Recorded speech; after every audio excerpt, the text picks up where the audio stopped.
Al McFarlane. Welcome to the conversation with Al McFarlane. I'm glad to be here and glad to have you along as well. Well, today is Friday, March 28th, 2024. And as always, we promise that we'll deliver a robust conversation. Fridays, always special. Fridays, we present the show as the Healing Circle.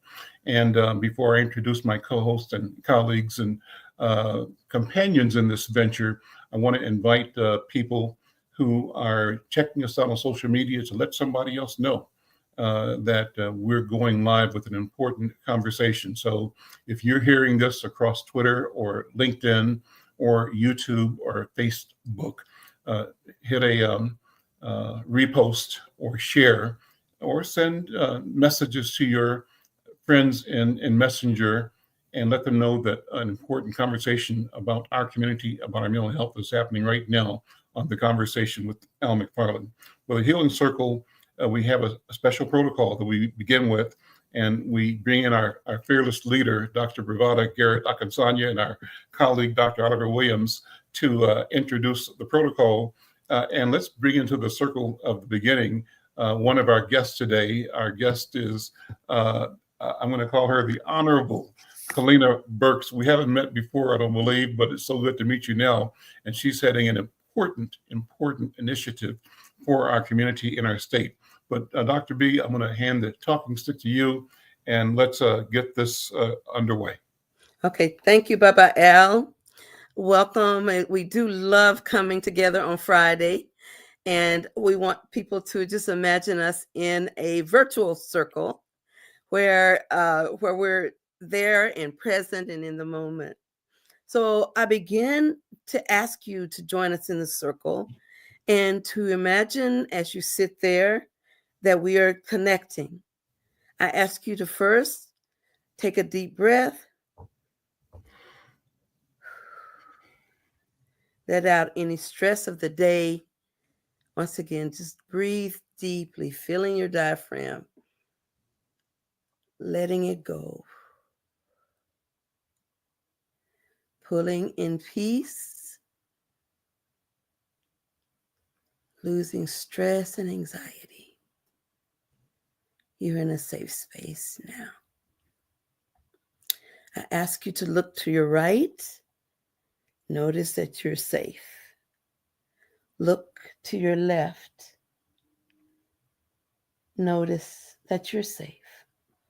Look behind you, assuring that you're in a safe space. And as you sit there, just notice your feet grounded on the floor, the chair holding you safely. Be present in this moment. Notice, just notice. And as we sit in the circle, we honor our elders. Somebody worked our way, prayed our way, hoped and dreamed our way into existence. We sit here, the embodiment of generations of dreams. We also, in this circle, honor our ancestors. We honor them because those were the shoulders that our elders stood on. And we honor them because they are closest to our Creator. In this circle, there's no bottom, no top, no beginning, or no end. And all of us have equal access to the space of voice, the space of power, which is the center of the circle. And as African people do, we approach this task in an orderly way. So we use our virtual talking stick, pass it from one to another in order. And as we pass the stick, if the spirit so moves you, all you have to do is ask for the stick and it shall be given to you. So I ask people to join us today as we engage in this wonderful and yet powerful discussion about our very lives. I asked our ancestors, our Creator, to give us voice, courage, power, and that our words not fall on deaf ears, but on those that give it seed to grow. And with that, we say Ashe. Thank you to our spirit. Ashe, Ashe, Ashe. Thank you. And here's the talking stick, Baba Al. Thank Going you. right back Thank to you. you. Thank you, Dr. B. Well, as I mentioned, an important, what I call robust conversation.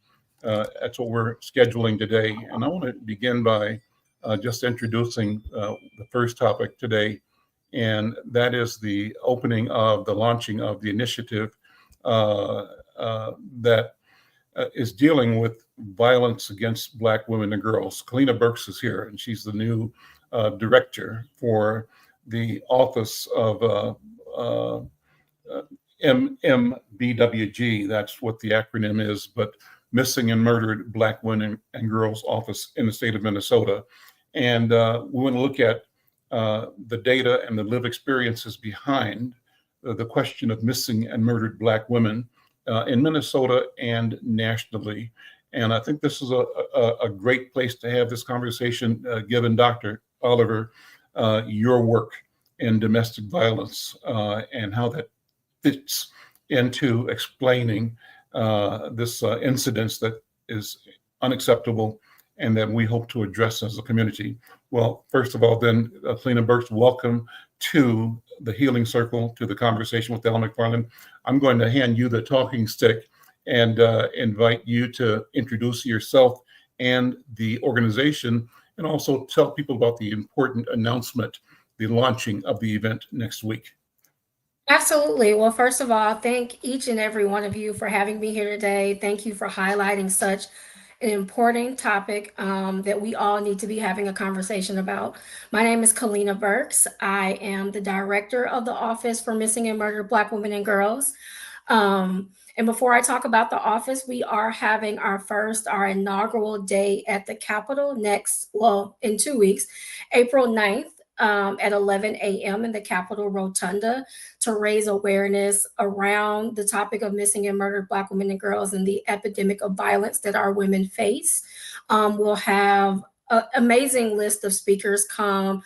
Former Ruth Richardson will be there speaking with us. We'll also have some other politicians and great speakers that will be there. But just a little bit about the office. Back in, I believe, 2021, there was a task force created to research the topic of missing and murdered Black women and girls. And it's an issue that we know that the media doesn't highlight with the same intensity as it does our white peers. And they found that to be true. So that task force report was submitted in December of 2022. And in 2023, this legislation was not only introduced, but it was passed with bipartisan support. And so in the summer of 2023, officially the legislation was passed for an office for missing and murdered Black women and girls here in the state of Minnesota. I was fortunate enough to be hired in March of 2024 to lead this amazing work. And I am truly honored to be in this space with each of you today. So let's explain the work. What's the background? Let's talk about the problem of murdered, missing Black women and girls in Minnesota and in the country. What are the numbers? Absolutely. And so we know here in Minnesota, domestic violence cases, 45% of those cases are made up by Black women. Black women only make up 7% of the population. And so we know that that is a precursor to either being a homicide victim or someone who's missing.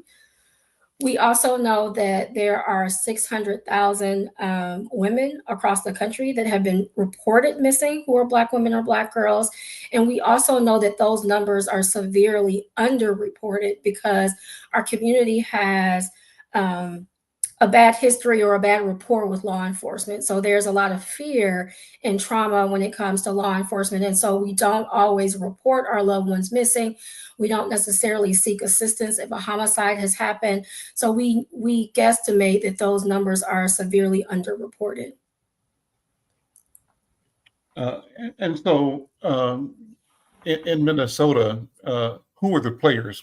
What was the dynamic that involved our community coming together to say this is an issue that we should and must address? How did it unfold? Absolutely. I think a lot of this happened after the murder of George Floyd. I believe that former Representative Ruth Richardson actually introduced a bill her freshman year in Congress, well, at the legislature, and it didn't move anywhere. And so I believe after the murder of George Floyd, a number of representatives came together to talk about this issue because many of them had actually had a lived experience with them. One of their loved ones had gone missing. Um, and I'm always hesitant to mention victims' names on air without asking them, but I think we know that we have our own local fierce advocates around this issue who had experienced their loved ones going missing. And we can go back to a case that was about 15 years ago. A young woman went missing when she was 18 years old. Her family reported her immediately. And because she was 18 years old, the response was, she's an adult. Maybe she ran off to Chicago with her boyfriend, but they found that young woman 2 weeks later, murdered in the trunk of her car. And so those fierce community members and fierce advocates and politicians got together and decided that we needed to do something about this problem. And the task force was made up of individuals from both sides of the aisle, also law enforcement, lawyers, community advocates, but also violence prevention workers and domestic abuse advocates. And so they came together and worked with Research in Action, which is a local Black-owned research organization, to get that work started. Okay. And so at the Day of the Hill in the next couple of weeks, what's going to be the agenda? You mentioned speakers, the purpose, the plan. Absolutely. So it will be approximately 9 speakers. We have victims. We have obviously me from my office. We have the Commissioner of Public Safety. But the goal is to begin the discussion and move the movement forward about this work. We need to energize people around this work, but we also need to give people a clear understanding of how severe the issue is. And so we plan to provide statistics and history around this work, but also just amplify the loved ones that are no longer here with us. Oftentimes, victims and families go forgotten because the only people that hold space for them are their relatives. We want to use this opportunity to hold space and to remember our loved ones because we don't want their lives to be gone in vain. We want to continue this work moving forward in their honor. And so what is the pathway, Kaleena, the pathway to wholeness through justice and wellness? What's the language? What is the story, the narrative that needs to be both advanced and embraced by our community?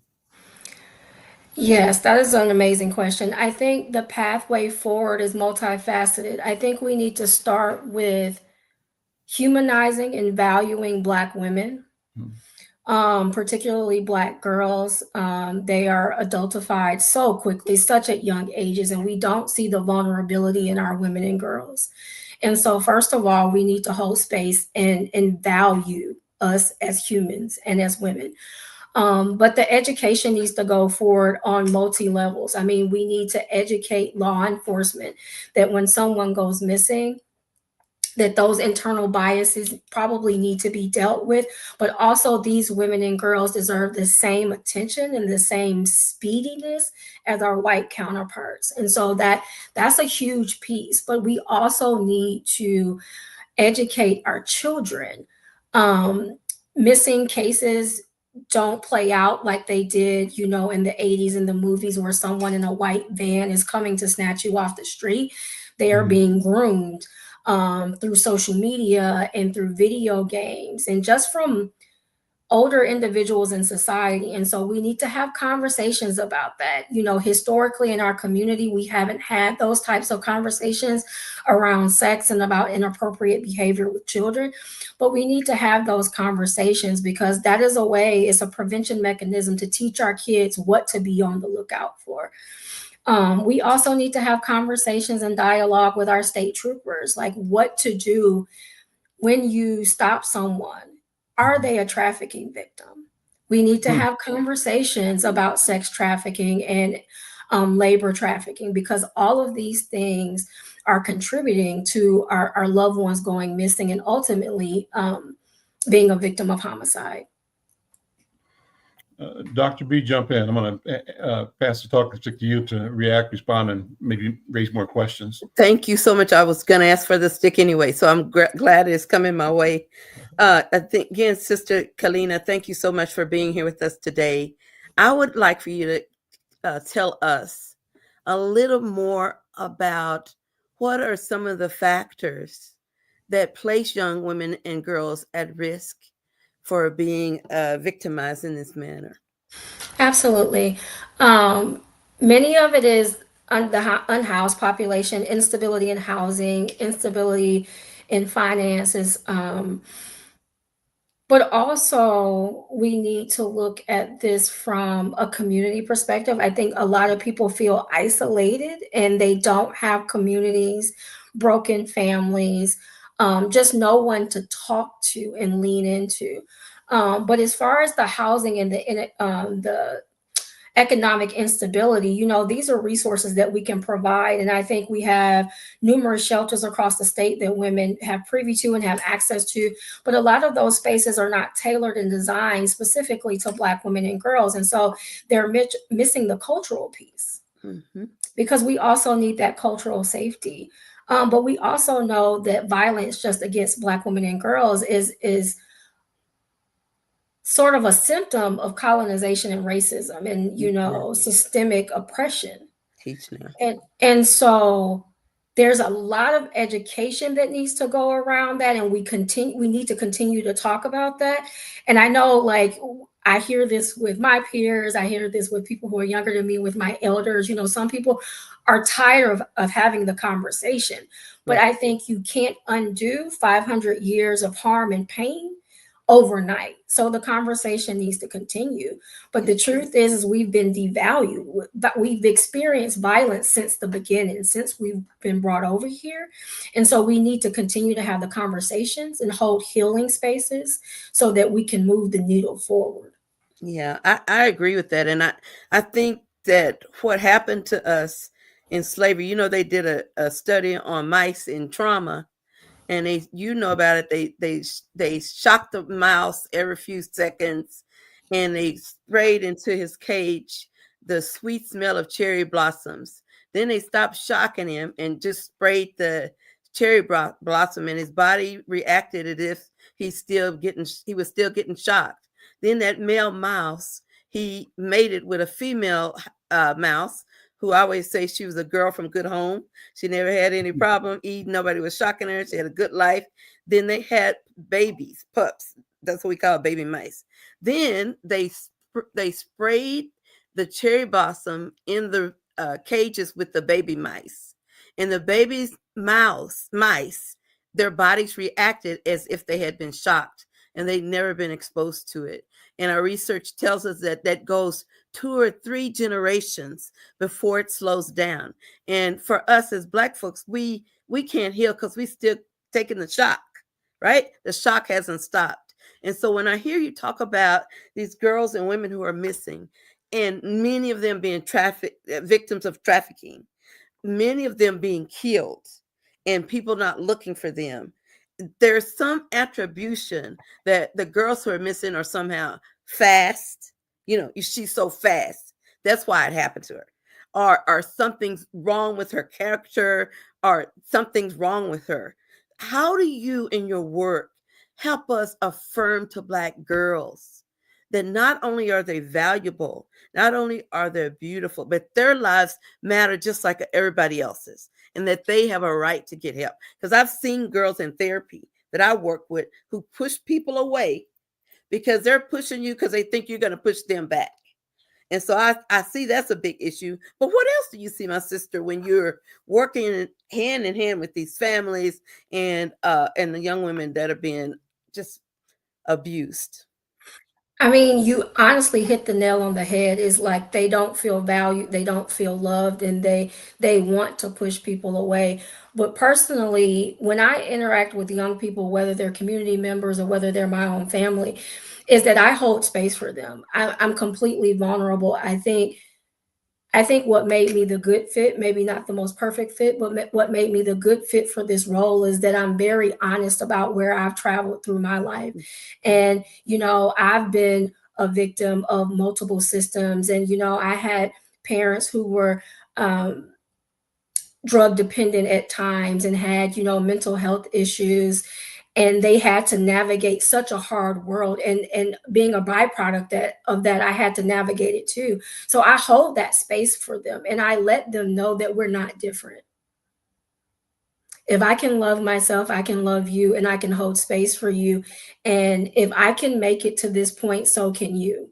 And I think it's just us wrapping our arms like virtually or, in person around our babies and letting them know that they're cared for. And the truth is we don't all come from the best backgrounds. That's right. But someone needs to hold space for these babies. And we have to be okay with the response sometimes. Like you said, like they will push you away, but we have to know that that comes from a place of hurt and brokenness that we as community members should collectively try to heal. And I think also adding to that healing is making spaces safe. Absolutely. And when you become that safe space, I love what you said about nobody's being perfect and that you've had your own journey. And I think that allows the young women and us, and sometimes the older women who are part of this same victims of missing people. Sometimes we don't think that even older women are going to be at risk, but they also are. And so I'm hoping that today we can help our community identify signs that you may see that let you know somebody may be in danger, and those who may be in danger, if there are things they can do to let other people know, because usually they get all cut off from everything and everybody. So that's the first sign right there, right? Getting cut off emotionally and physically. Absolutely. But tell us more, teach us, sister. Absolutely. So isolation is a big part of it, especially with our young folks.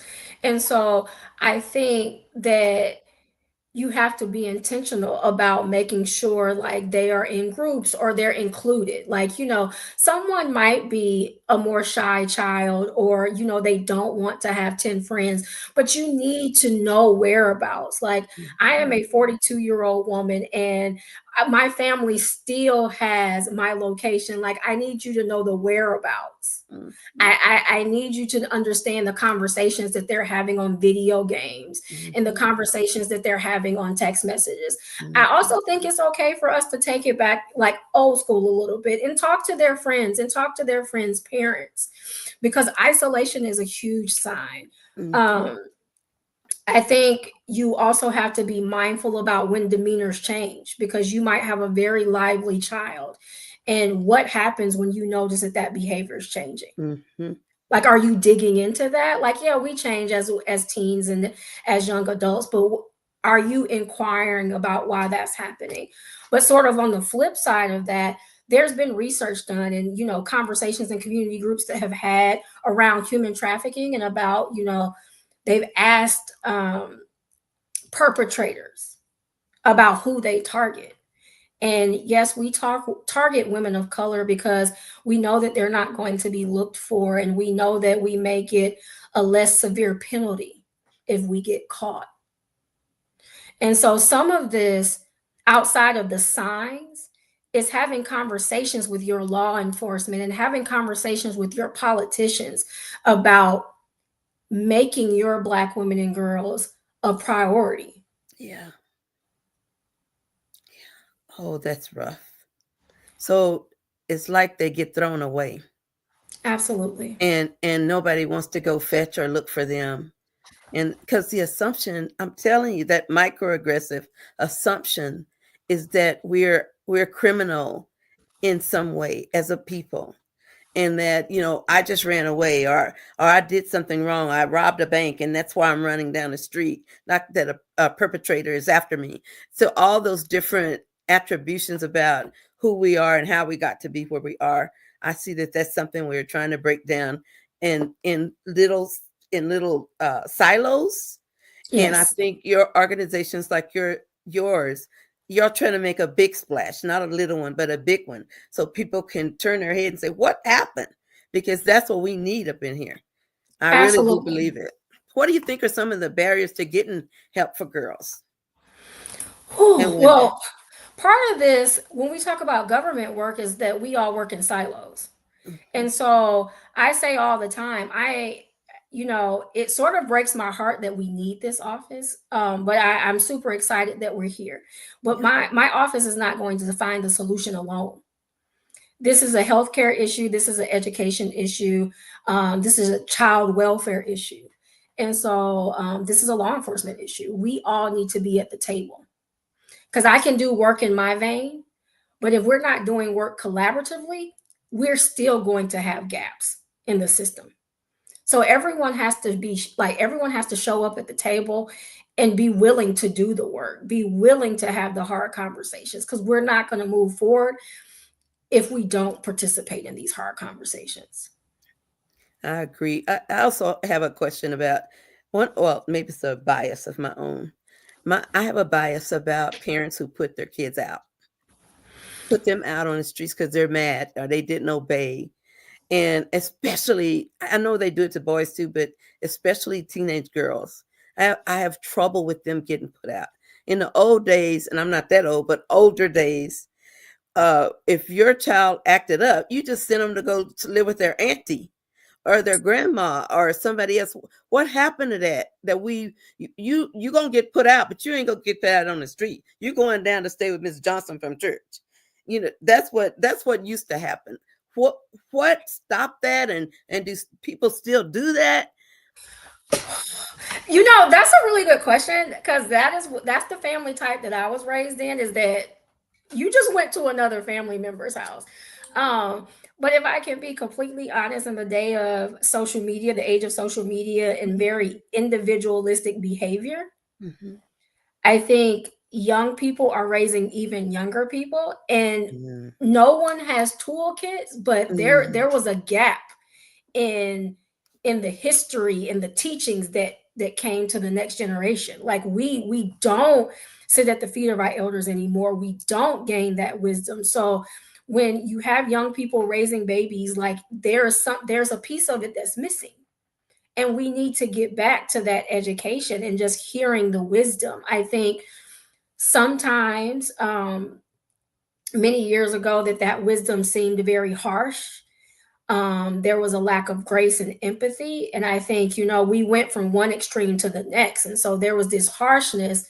And now we live in this space full of mental health resources and full of empathy. But where's the middle ground? Yeah. Let me ask a question, sort of coming back to one of the statements you made in the opening, Kaleena, and that was the perception broadly, generally, that the predators were somebody that you didn't know who was on the street, and that we taught our children, boys and girls, but girls in particular, to stay away from strangers and don't come to a car when somebody's calling you, or people on the playground that you don't know. That was the general thing. But what you've discovered, what we're discovering, is the danger is in the family as well as out of the family. So talk about that, and how we as the Black community need to have that conversation, or to expand the conversation. It's not to say to have somebody believe that you're always safe outside, because you're still, those situations still exist. Mhm. But that's not the only place where danger lives. Talk about that, if you would. Absolutely. I think it comes from the philosophy of what stays in this house. What happens in this house stays in this house. Mhm. And just in our community in particular, how we want to protect our family members by all costs. So many times when kids report something, it's either, oh, give Uncle so and so a hug, or go talk to so and so, or he didn't do that, instead of actually believing the young person when they say it. And so I think that also leads to isolation, because many times you're given the story multiple times by a young child, and you just didn't react to it. And then that leads to more Well, harm. for They will example, act, how did that story come from a child to an adult? Any examples or? um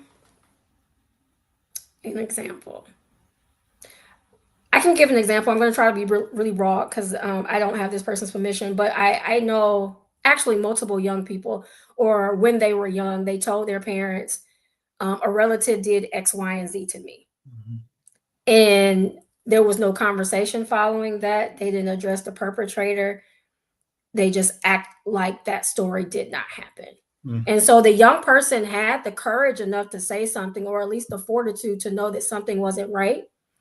And then when they shared their story, they weren't listened to or believed, or nothing happened. And so then that also creates an issue for safety.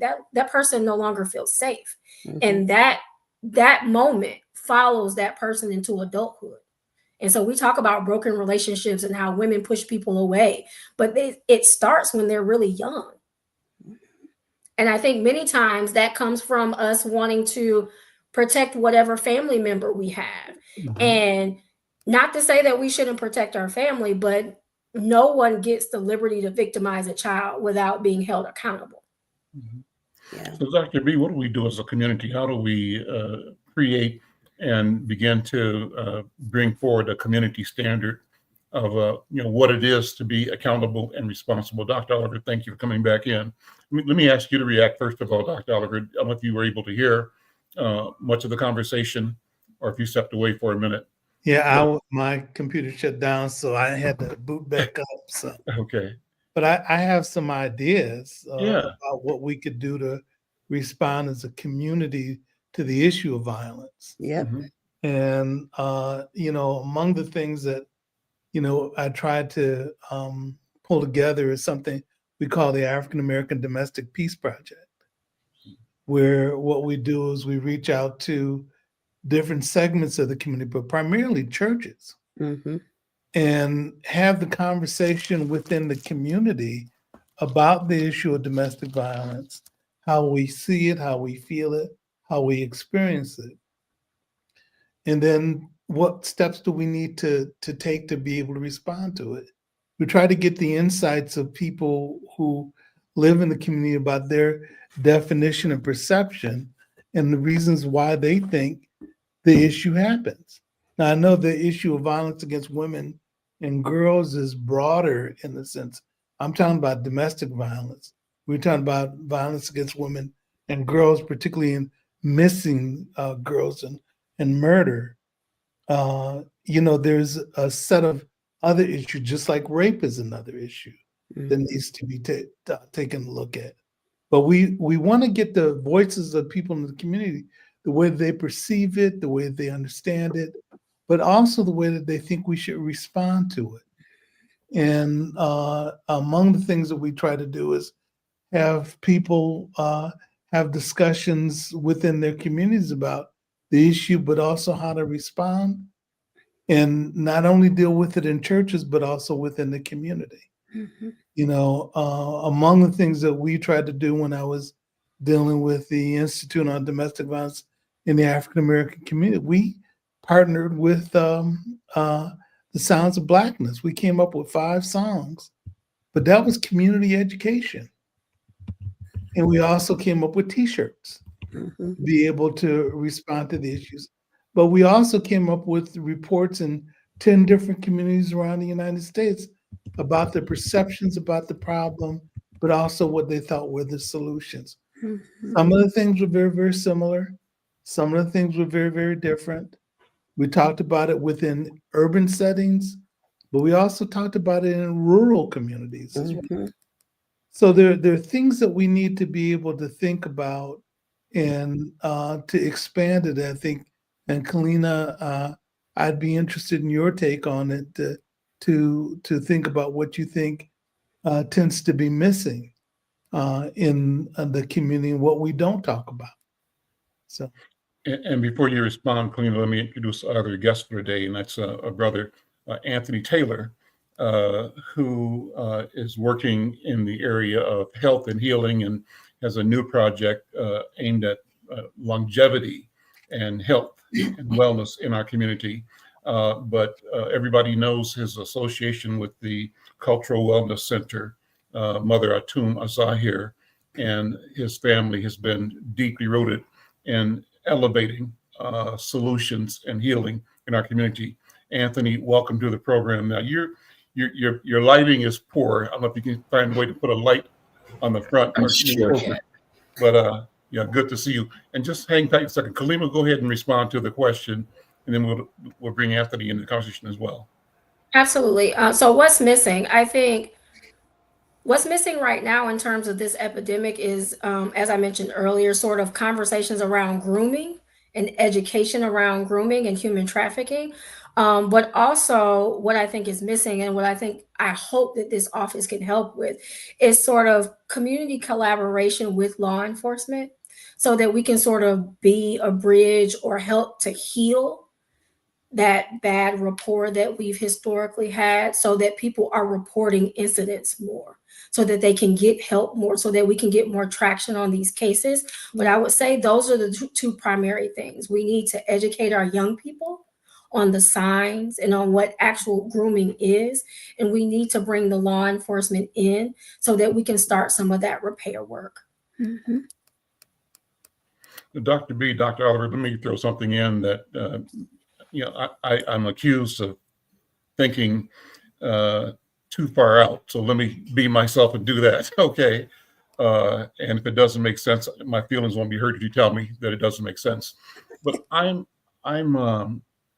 happy that we're using the language of human trafficking in discussing the brutality and the violence against women and people, in this case, missing and murdered Black women and girls. And I think if we begin to, use that language, that definition, begin to name this transgression against humanity, Mm-hmm. is it a leap for us to look at other instances of human trafficking that have impacted our lives and that impact the whole world, that impact humanity? Human trafficking as a disease or a failure in the human family. And so obviously I'm making reference to, at some point in time, do people like us look at society and ask society to equate, what is the equation between the human trafficking that we're talking about today and the massive human trafficking that involved the movement of millions of people from Africa to the Western world? I'm just throwing it out. Maybe there's no answer to that. Maybe it doesn't deserve an answer, but it's a thought that's in my mind at the moment. And how do we align the healing we seek with not only addressing a particular individual's situation and crisis and calamity and healing, but the healing has to be bigger? Because if you just heal to say that the massive trafficking was okay, something's wrong. Dr. B, what you think? Am I too far with this? Or I what? don't think you're too far at all. And the first thing that came to my mind was, I'm struggling with it myself as a psychologist, but I know the pathology that leads up to seeing another person as inhuman. As not being that, the process of mental side that kills off, seeing someone who has a body, eyes, ears, just like a human being, killing them off as being less than human.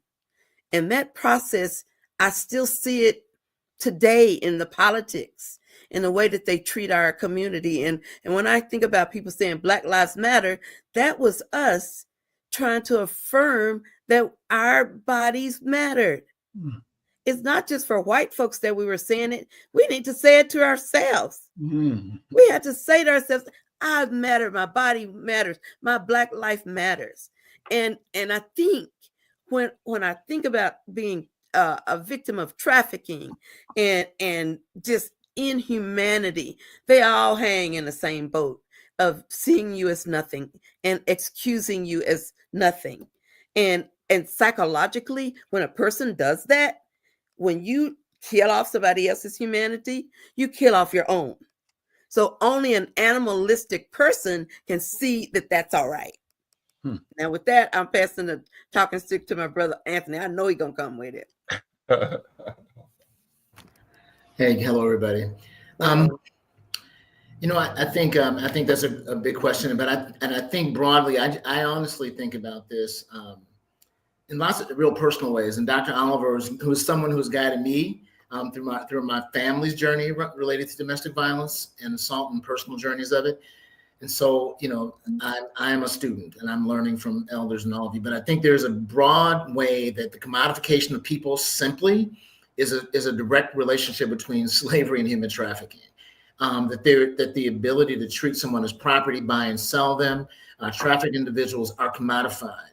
Whether through forced labor, sexual exploitation, organ trafficking. I mean, you know, all of those things are what's happening there. And in the background of that is, you know, is still a way where profit-driven systems are driving these things, you know, in many, many ways. And so it just relates to dehumanization as a tool.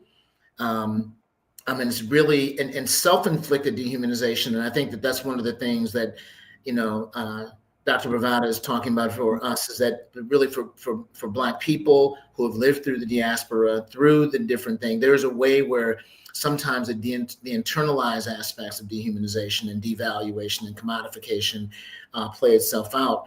And then lastly, there's a strong intergenerational impact of all of these elements, right? And this idea, this transactional view of human life, is rooted in slavery. It persists today in the form of trafficking. It is inflicted on women and children. And this is a consistent thing that we can point throughout history. And I think that we are now in an interesting moment to really think about that. And so it really is foundational. And I'll lastly say one of the things that through, you know, my work with Dr. Oliver and through the work that he's done over the years related to domestic violence, one of the things that I've really tried to do is normalize the ways that I am talking to men about the way that violence shows up in us. Right? There is something really foundational in terms of the way that happens, and it's real. And I think that it is something that we don't often talk about in the way we talk about developing men. And that, you know, we're talking about many of those things, but there's something very particular in terms of a body of work that does that. And in Dr. Oliver's work, particularly, one of the things, and I don't know if he said this, but there's a way where even as he's working with people who have inflicted violence against other people, it is also maintaining their humanity, right? There's an aspect of that is part of this as well. And then that hopefully changes the way that we interface in community and the way that we work on it. So, you know, that's really an offering from a lived experience. And one of the things I appreciate that, Anthony, and I agree with you about the issue of humanity. I think of my friend Dominique Waltower, and the thing that is interesting to me with him is the fact that a lot of people don't change, but some people do. And with the people that do, what's interesting is that they have to be folks that reach out to other people in the community and say, you know, I've changed, or that change is possible. But it is an interesting thing because within our community, oftentimes there are topics that we don't talk about. And, you know, the thing that is interesting to me is that sometimes we want to have the conversation because violence happens against a lot of African American men. Therefore, we don't want to have a conversation about violence that exists towards African American women and the types of sexual assault and violence and murder and kidnapping and grooming and trafficking that takes place with them. We need to be as informed about that as we are about other types of violence that exist within our community. And sometimes it's a hard conversation to have. Sometimes we don't want to have the conversation because maybe it exists too close to home. And I remember we were one time, Anthony, I think you were at that conference. We had the discussion with ministers about domestic violence, and it caused a big uproar because the ministers thought that we were being hostile to them when the community and the audience was saying, well, we have to take a look at it within our churches. Mhm. And they were saying, why are you picking on us? Mhm. And nobody was picking on them. We were saying it's a place where we need to take a look. But then there were a lot of other ministers and bishops that took place that were present. And what they said is that they admitted that they needed to take a look at it. And there were a lot of women who had been victims in the church. There were a lot of pastors who grew up in households where there was domestic violence. And they had those conversations where they explored it. But what was also interesting is that they were talking about the work that they were doing in their communities, in their churches, to take a look at it. And they had to change the whole thing around. Or one church ended up doing it because they had ignored it, and there was a woman that got killed in the church. And as a consequence, they ended up building a library. And some people said, that's not enough. We got to do more. And they ended up turning inward. And that's why, one of the directions for the African American Domestic Peace Projects, where we have, 10 cities in the United States where we're taking a look at it, where we have bishops that have 34 churches in each of their communities, where they take a look at the issues and bring other churches to take a look at the issue and how to be able to respond to it. And with their wisdom and how there's a person named Dr. LaDonna Spike that we're trying to get connected with Bravada to do some training associated with advocacy in churches, and she's out of Detroit. But in addition, there's other people too. There's Dr.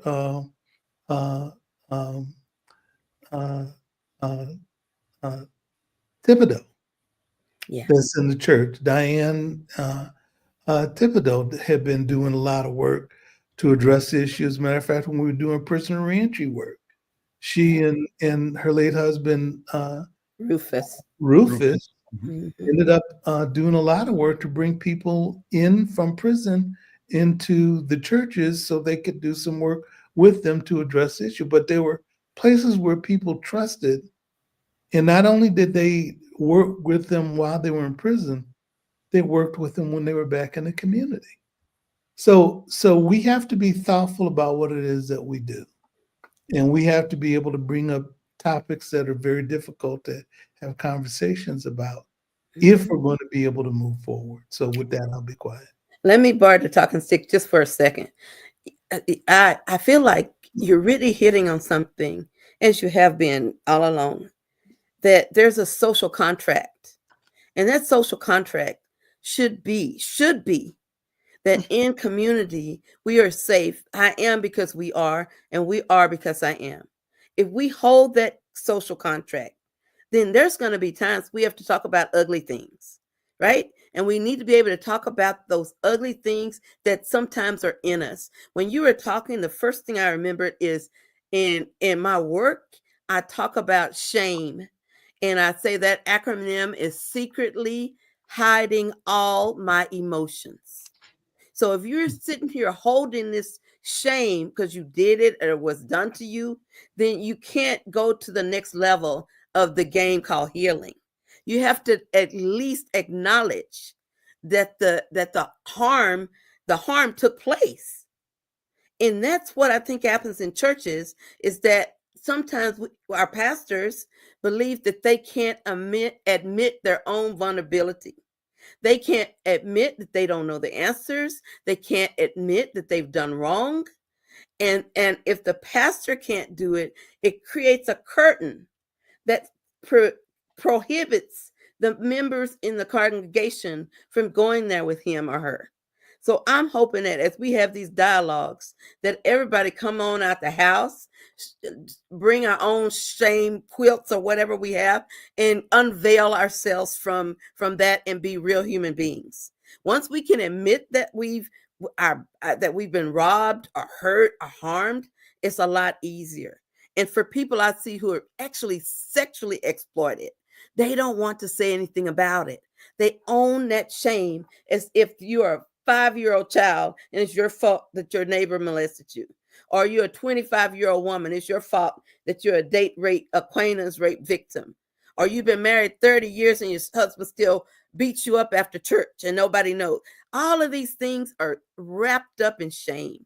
And that kind of gives us a precursor for if you go missing, nobody gonna look for you because you didn't matter in the first place. That's a lot. Let me pivot a little bit and talk about the healing side. And one of the reasons that Anthony, I asked him to join me today, was to talk about his initiative, an idea he's developing. And you might want to share it, concept, title, if you choose to. Maybe it's not ready to be discussed fully yet. But the broad theme, and it relates to this, I believe, this discussion, is how do we look at longevity and living a long life?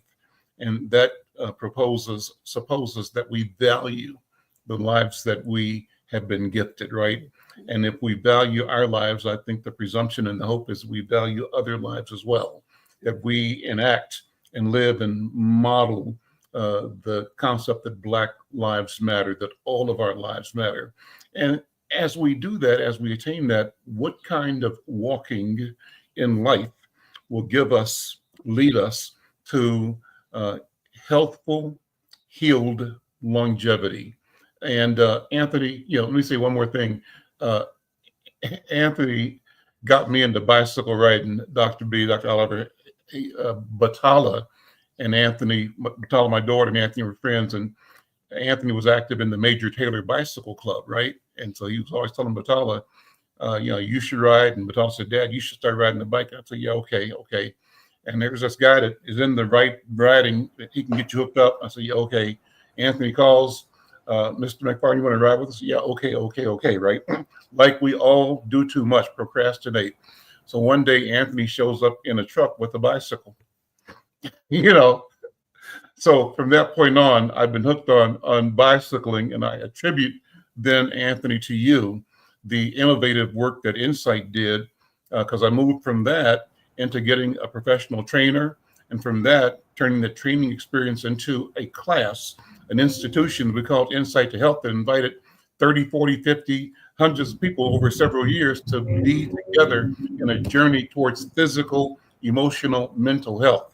And so, one of the things we did that I enjoyed so much was a video called Getting Fit After 60.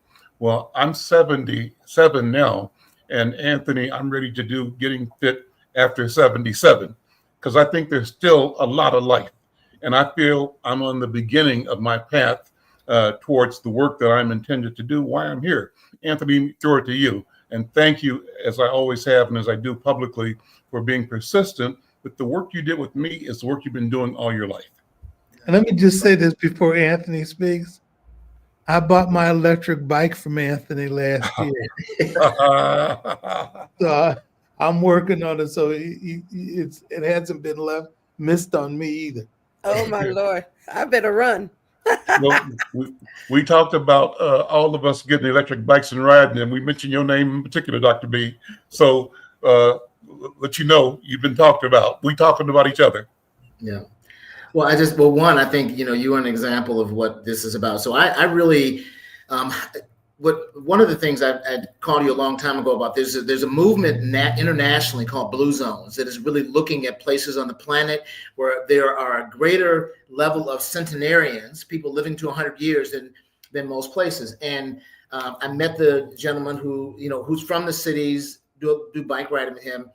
But there were no Black people in these blue zones, right? So this was really turned into a thing for me, and we all know that the phrase of "you're so Black, you're blue."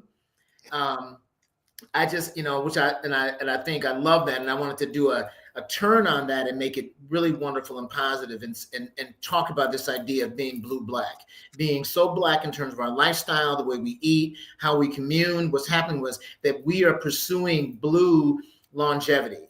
That this is about a strategy that being Black and being old is not an oxymoron. And so it is an idea that can we look at a shared reality grounded in Black people's lived experience that actually gets us to 100 years of age. And it gets us there with health, not just health lifespan, but also health span. So it is moving into that period of life with the capacity to live vitally, to enjoy each day, to do the fundamentals from a physical standpoint. And I think that we just have lost some sense of that possibility. And that's really the goal, of to do that. So this is the beginning. Mr. McFarlane was one of my first calls for this, because I think that this is a project grounded in building it as a community. So it is something that we'll be launching this year, and for everyone, for sure.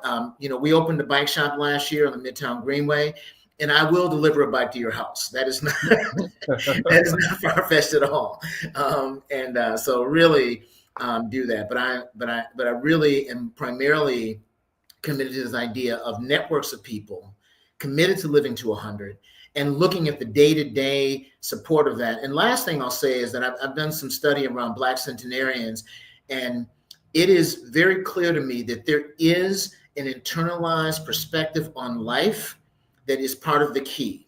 And so what really speaks to something foundational in terms of Black cultural health practices is we do not believe there is a difference between that which is physical, emotional, and spiritual. That is a foundational idea of all of the cultural practices, whether Ghana, voodoo, what's happening in the Ivory Coast, in the Caribbean. And so it's really interesting that in us, our Black cultural identity is a foundational idea that oneness and connectedness is foundational to our well-being. Mm-hmm. And that there's an internalized perspective that we manage in order to make it to 100, because that's our greatest defense against the systemic and environmental influences that shorten your life. Dr. E, what you think? I think we're almost at drop the mic point, because when I think about how we started this conversation, the whole golden thread has been cherishing and protecting our right to live and be. And if I can't name anything that the harmonious discussion about who we are, why we are, what we've got, who we can be, is come to full circle. We are connected. We are created to connect. This day is about wellness and wholeness and fighting for our right to be. And so when I think about what we're talking about today, starting from people trying to keep us in captivity to us getting our own bikes and freeing ourselves. I love this conversation. And I think, again, it's time to drop the mic. Here we go. Kaleena, I'll have to close with you and invite people to the event, the Day at the Hill. Would you tell the time, place, and make the invitation? Absolutely. Join us on April 9th at 11 a.m. at the Capitol, the Minnesota State Capitol, in the Rotunda. Yay. All right. And again, the event? It is our first inaugural Missing and Murdered Black Women and Girls Day on the Hill. All right. Thank you so much. Well, this has, as always, been a wonderful conversation. Anthony, thank you. And Anthony, I'm going to ask you to come back. Kaleena, come back as often as you want to as well. But Anthony, I want to have, sort of do a check-in on a regular basis on rolling out this conversation about longevity, and how we can do that. And we're going to do some things. Anthony's going to be writing a column in the paper as well. So we'll see how much we can create in a collaborative fashion that really serves our community and serves humanity at the same time. Thank you all so much. We'll see you next time. Take care. Healing Circle. Bye.